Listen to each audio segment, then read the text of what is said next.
Pod je savršeno čist, a sve to bez agresivnih kemikalija.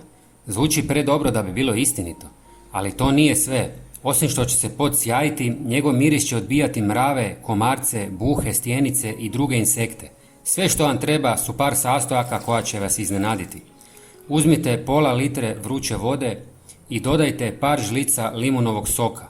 Limun pomaže ukloniti masne tragove, prljavštinu i neugodne mirise, a nakon čišćenja ostavlja svježinu.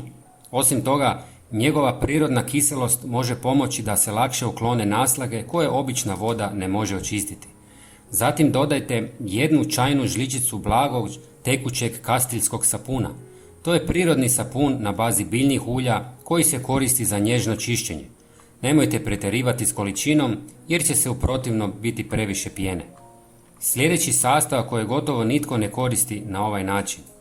Uzmite 1 žlicu klinčića i sameljite ih što sitnije kako bi se što brže ispustio vlažne sastojke. Klinčić ovdje imaju trostruku ulogu. Njegov snažan miris osvježava prostor, pomaže u čišćenju, a njegov intenzivan miris može djelovati kao prirodni repelent za insekte.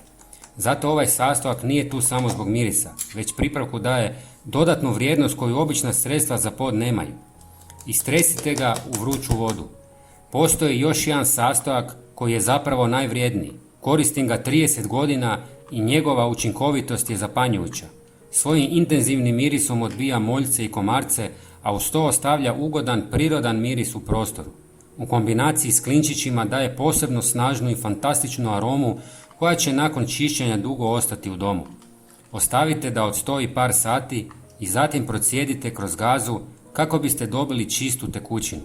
Razredite sa još par litara tople vode i sredstvo je spremno za upotrebu. Prije korištenja na osjetljivim površinama napravite probu na malom, neupadljivom dijelu. Ako napravite veću količinu, spremite je u dobro zatvorenu posudu i stavite u frižider. Svakako ju potrošite kroz par dana. Podijelite ovaj video na društvenim mrežama. Pozdrav!